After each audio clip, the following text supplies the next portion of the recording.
Awas, Anda jangan macam-macam di sini. Karena ada kisahnya betul. Kenapa? Karena dari Ba'alwi itu bukan yang menjadi masalah di Indonesia, dan bukan ya, khususnya di Indonesia itu adalah bukan masalah nasab saja. Sejarah kedatangannya pun sudah bermasalah. Bagaimana Habib Utsman bin Yahya Mufti Betawi ya yang digaji oleh Belanda, kemudian beberapa fatwanya banyak bertentangan dengan ulama-ulama yang sudah ada.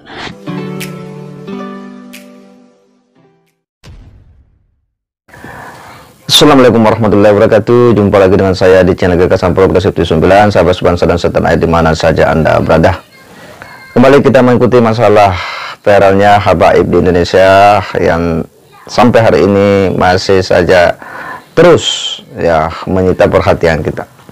Dan bahkan semakin heboh saja karena semakin banyak bermunculan informasi-informasi atau fakta-fakta sejarah yang ini betul-betul semakin memperkaya diskursus ya masalah nasab habaib di Indonesia. Tetapi ada satu hal yang kemudian cukup menarik, ulasan dari seorang kiai muda NU dari Buntet ya, Kiai Abbas atau Gus Abbas ini yang memang dia ini adalah salah seorang ya kiai muda yang ketika dia berceramah itu memang sangat tegas dan lantang yang menyuarakan kebenaran. Dan kali ini dia memberikan ulasan untuk ya merespon di balik viralnya masalah nasab di Indonesia, khususnya nasab para Ba'alawi, bahwa ini bukan hanya sekedar masalah nasab yang hari ini begitu viral menjadi perbincangan semua kalangan, tetapi menurutnya memang sejarah awal kedatangan para imigran Yaman yang di dalamnya juga di situ ada Ba'alawi itu juga memang sudah bermasalah. Jadi memang dari awalnya kedatangan mereka ini ya memang sudah menimbulkan masalah. Di sisi lain bahwa ada tokoh Habib, yakni Habib Utsman juga menjadi kontroversi karena menjadi mufti Batavia ya yang diangkat oleh Belanda, yang dalam beberapa hal fatwa-fatwa beliau itu memang kontroversi, ya melarang jihad, melarang pemberontakan, bahkan mendoakan Ratu Halal Mina. Nah, bahkan peristiwa di Banten itu seorang Syarifah juga ikut andil dalam kekuasaan Kesultanan Banten yang juga menimbulkan kontroversi. Jadi menurutnya bahwa memang ini adalah sesuatu yang sejak awal ini menimbulkan masalah. Nah, seperti apa ulasan dari Gus Abbas ini, saya kira penting untuk kemudian kita edukasikan, penting kita teruskan, dan semoga umat Islam khususnya ya ini mendapatkan informasi ya sehingga dia tercerahkan di balik apalnya masalah nasab habaib di Indonesia ini. Nah, untuk lebih jelasnya kita akan coba simak sama-sama. Nah, tapi kalau ada oknum Ba'alwi yang kadang-kadang berbuat tanpa tidak ada sopan santunnya, tidak ada akhlaknya, baru itu kita harus dihentikan. Kalau nggak dihentikan ini bahaya. Awas, Anda jangan macam-macam di sini. Karena ada kisahnya betul. Kenapa? Karena dari Ba'alwi itu bukan yang menjadi masalah di Indonesia, dan bukan ya, khususnya di Indonesia itu adalah bukan masalah nasab saja. Sejarah kedatangannya pun sudah bermasalah.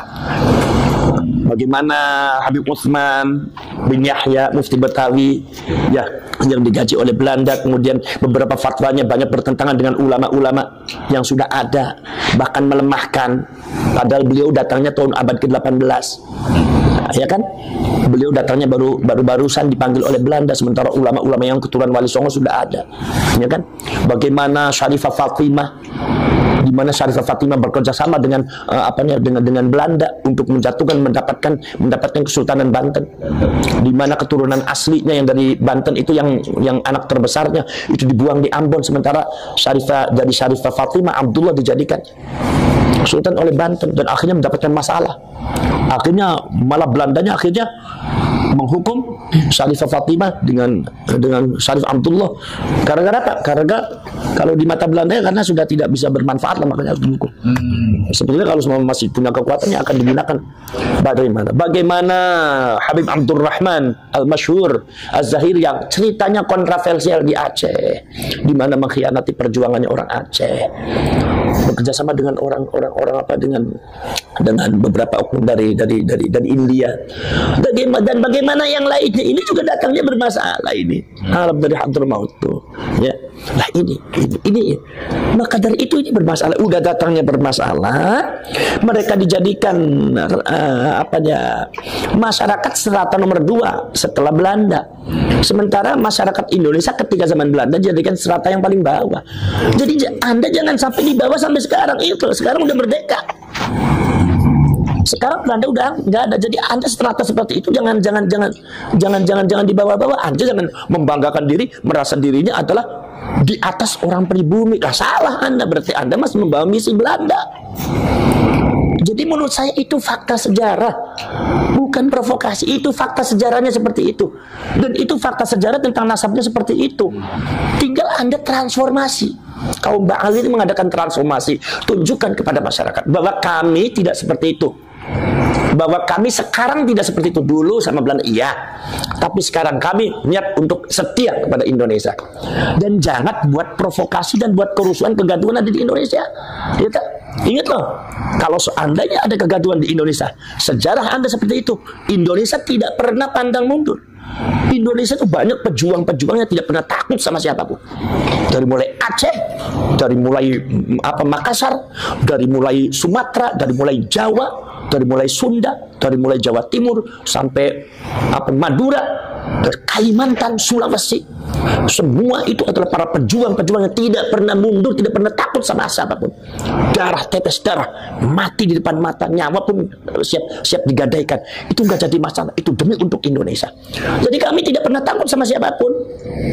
Kalau Anda seumpama tidak mau berbuat benar di negara kita, kalau Anda tidak mau menghormati adat budaya dan menghormati tokoh-tokoh kita yang ada di Indonesia ini, dan Anda melakukan tindakan-tindakan yang tidak terpuji di Indonesia ini, awas, hati-hati, akan menghadapi seluruh rakyat Indonesia akan bergerak.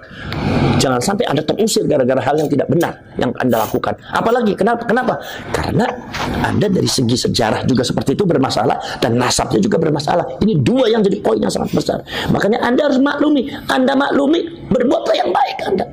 Berilah manfaat untuk negara ini. Berilah masukan-masukan kepada masyarakat yang baik. Berilah contoh yang baik. Berilah akhlak yang baik. Jangan sampai Anda menggombar-gomborkan dirinya sebagai nasabnya Rasulullah, ini cucunya Rasulullah, tapi nyatanya Anda akhlaknya seperti setan dan iblis. Kata Rasulullah, takhayyaru li nutfikum fa innal 'irqa dassas. Rasulullah mengatakan, milihlah kalian untuk jodoh kalian, untuk anak cucu kalian, milih perempuan yang baik. Fa innal 'irqa dassas, karena darah itu meresap. Resapannya darahnya Rasulullah, ya akhlaknya baik, ya tawadu. Seperti akhlak-akhlak dan ketawaduannya cucunya Rasulullah dari Bali Soko. Mereka cucunya Rasulullah, tapi mereka tidak pernah menonjolkan dirinya sebagai cucunya Rasulullah.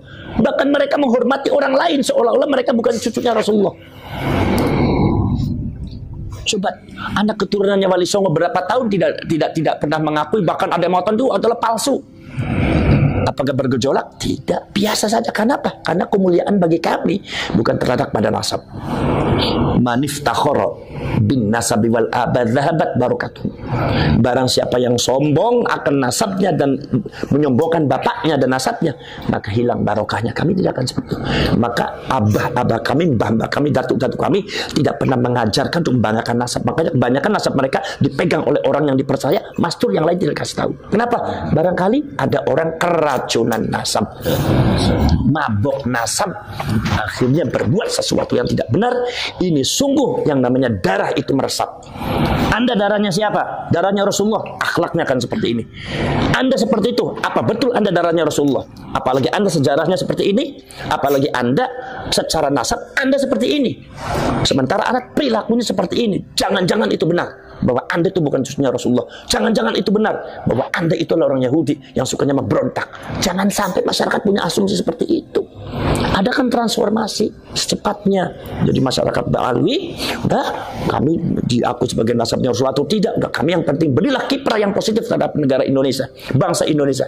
Jangan buat kekacauan, jangan buat kegaduhan, jangan menanamkan hal-hal yang tidak baik, jangan meracuni masyarakat untuk benci kepada ini, benci kepada ini, benci kepada ini. Apalagi mengucapkan kata-kata yang tidak sopan. Mana ada cucunya Rasulullah bicara seperti itu. Jadi akhirnya masyarakat sudah asumsi udah jelek bahwa oh ini akan seperti, oh berarti seperti ini, berarti karena fa innal irqa dassas, yang namanya darah itu meresap. Anda resapannya dari siapa? Kalau dari Rasulullah akan seperti ini. Karena akhlaquhul Quran, akhlaknya Rasulullah adalah Al-Quran. Ya kan, Rasulullah dibanggakan oleh Allah Subhanahu wa taala, fa innaka la'ala khuluqin azim. Akhlaknya Rasulullah menonjol ke akhlaknya, maka yang meresap kepada anak cucunya adalah akhlaknya. Kalau Anda akhlaknya mukhalifun lirrasul, ada seorang laki-laki mengaku dirinya, di dalam dirinya ada darahnya Rasul, tapi akhlaknya, sifatnya, tingkah lakunya, pola hidupnya bertentangan dengan Rasul, siapa yang mau percaya? Dasasnya kemana ini? Ya. Jadi seperti itu. Jadi masalah keimat ya ada masalah ilmiah saja. Bukan berarti keimat itu menabrak ini, ilmiah aja, ada ilmiah aja. Karena apa? Karena masalah itu bukan masalah keimat aja, itu masalah dari dulu udah ada. Itu masalah. Jadi Anda jangan mengatakan itu masalah keimat, bukan, dari dulu sudah ada. Cuma keimat itu hanya memunculkan tesisnya. Jadi tesis ilmiah. Jadi Anda kalau mau mendebat ilmiah lewat keimat, yang Anda dapat bukan sekeimat saja, termasuk Imam Fakhruddin Ar-Razi, Syarif Aun-Rafiq, dan ulama-ulama Hijaz zaman dulu, termasuk Naqubatul Ashraf. Kalau memang ilmiah silakan, bertahankan. Ya. Jadi jangan menjelekkan dengan narasi-narasi kurang bagus. Menurut saya ini perkembangan sebetulnya keilmuan yang sangat baik sekali untuk rakyat Indonesia. Sehingga rakyat Indonesia semakin dewasa dan semakin pintar. Itulah Indonesia, hebatnya begitu.